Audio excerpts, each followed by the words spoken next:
pranams to Lord Ganesha. My humble and respectful namaskars to all the listeners.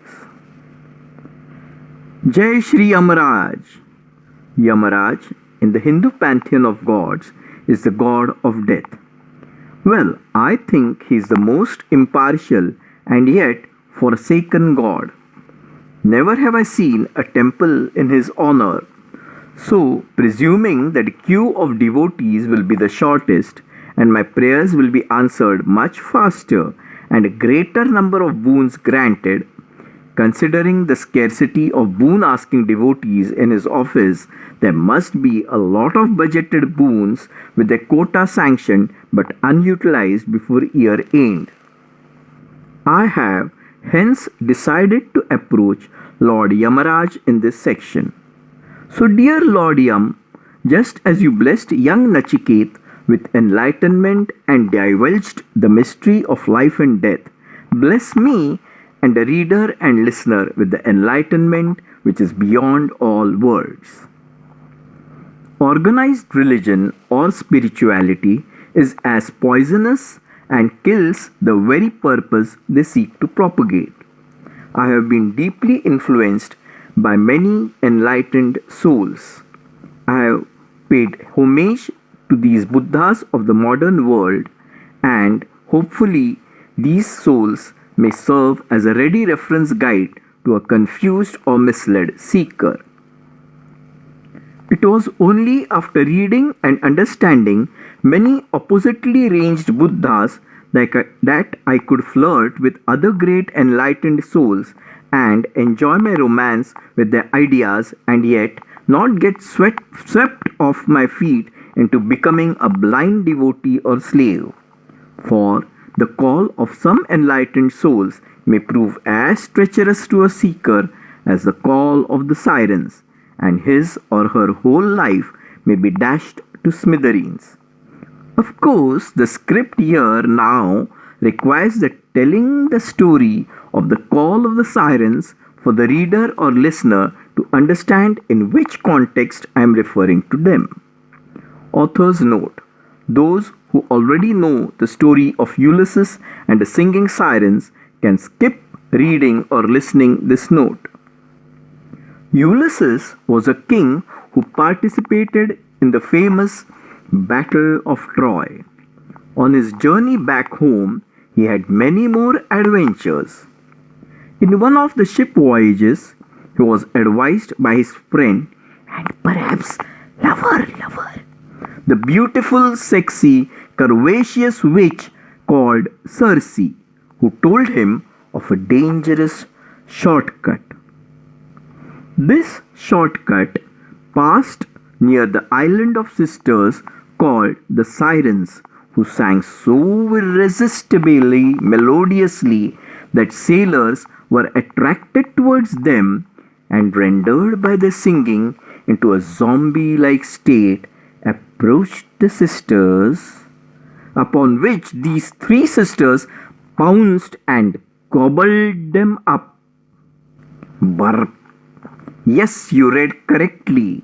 The singing sisters devoured, ate the sweaty, dirty sailors up. Yuck, what a bizarre taste. Anyway, please, no questions or doubts. The story is not written by me, but by Mr. Homer, the great. So go ask him. The Odyssey is an epic great poem by Homer and simplified for children by Charles Lamb as The Adventures of Ulysses. Ulysses, like all adventurous men, wanted to go where no one had been before, and of course to come back safely, unhurt, and emotionally unscarred.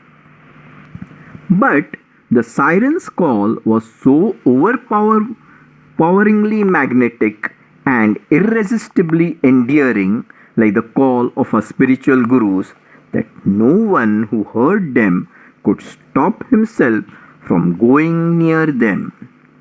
And once the poor victim was within their striking range, the siren struck, and burp, That was a tasty one. A little more pepper and ketchup, please.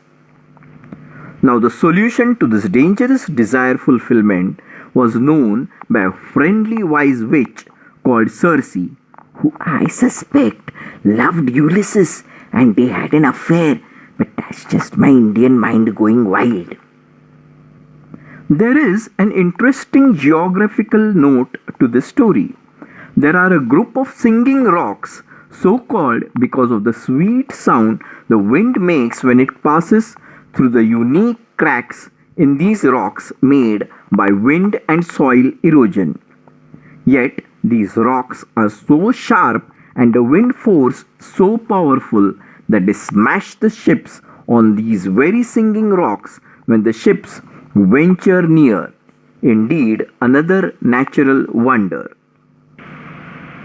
But let us not allow geographical mud and soil and stones to stop us from enjoying our story. Returning to our main theme, Circe told him that he should fill the ears of all his sailors, oarsmen, and soldiers with wax so they would not hear the sirens singing. Next, Ulysses himself was to be tied both hands and feet tightly to a ship post from where he could hear the treacherous sirens. No soldier or sailor was to obey any of his orders until they passed the danger zone of the sirens. As the ship sailed past the danger zone, Ulysses heard the sirens. Their call was indeed irresistible, and he shouted out to be let free. But as everyone else on the ship were deafened by the earwax, they could not hear his pleas to divert the ship towards the sirens. Finally, the ship sailed safely past the danger zone and the singing was heard no more. Ulysses had heard and enjoyed the irresistible and melodious voice and yet survived inevitable death at the hands of the sirens.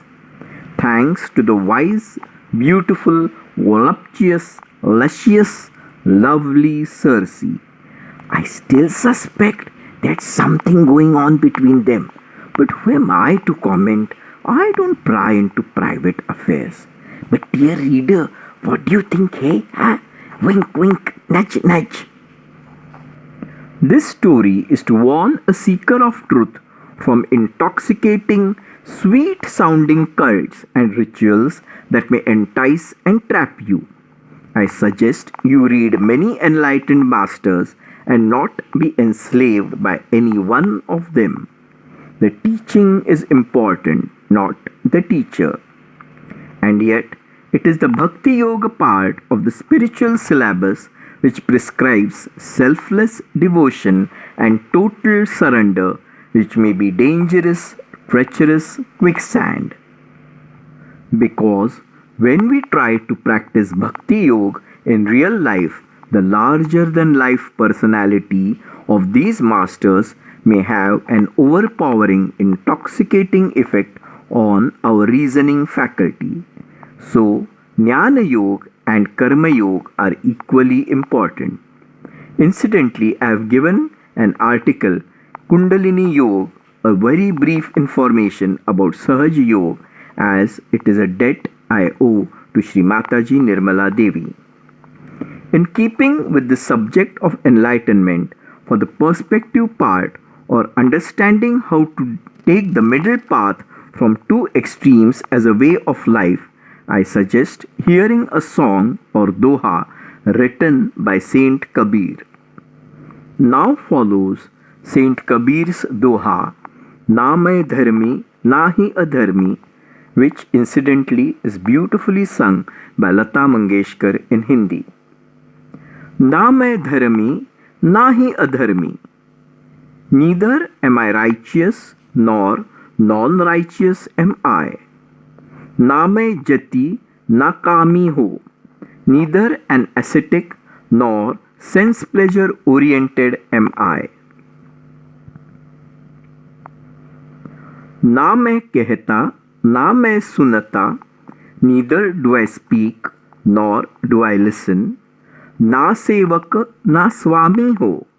Neither a servant nor a master am I. Na मैं बंधा, na मैं mukta. Neither in bondage nor liberated am I. Na मैं बिरत, na rangi ho. Neither a renounced person nor an overindulgent person am I. Na kahu se nyara hua. I did not isolate or estrange myself from anyone. Na kahu ke sangi ho. Nor did I attach or identify myself with anyone. Na hum narak lok ko jate. Neither to hell do I go. Na hum swarg sidhare ho. Nor do I go to heaven. Sabhi karma hamara kiya. All these are effects of my actions. Hum karman se nyare ho. And yet the real me is beyond all effects of my actions. मोको कहाँ ढूंढे बंदे, मैं तो तेरे पास में. Where do you search me, O friend? I am very near to you. ना मैं देवल, ना मैं मस्जिद, ना काबे कैलाश में. Neither in the temple nor in the mosque, neither at Kaaba nor in Kailash am I. खोजी होई तो तुरंत मिली हो.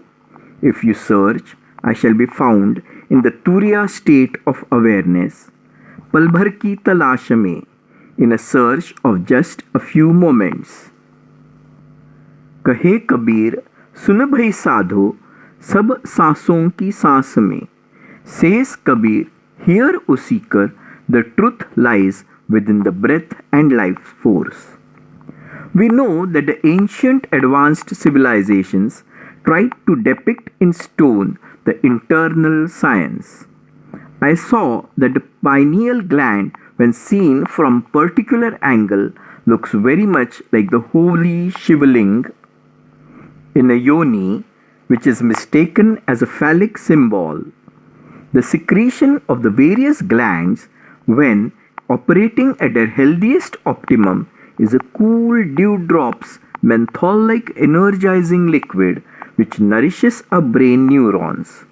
This physiological experience was allegorically told as the holy Ganges flowing out of the matted hairlocks of Lord Shiva. So somewhere the ancients tried to depict the pineal gland to highlight its importance, and it eventually ended up being a symbol of worship. But I may be wrong. In recent times, Western thinkers like Sam Harris and others of his type are doing a great job to propagate spirituality without religion. Neurologists are making unique discoveries about the brain and its neuron pathways.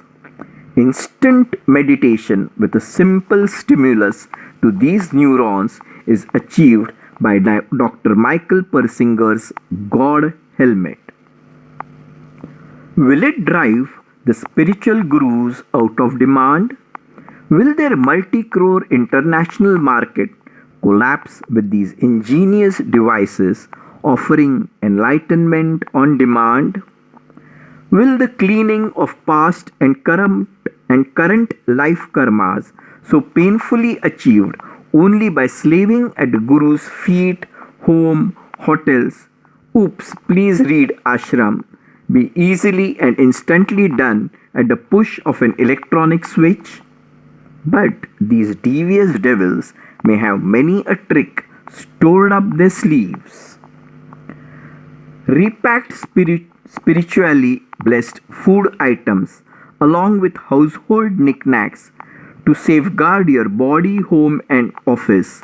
Ayahuasca concoctions, Siddha Unani and Ayurvedic decoctions with a heady mixed cocktail of chanting, dancing and singing away to strange beats.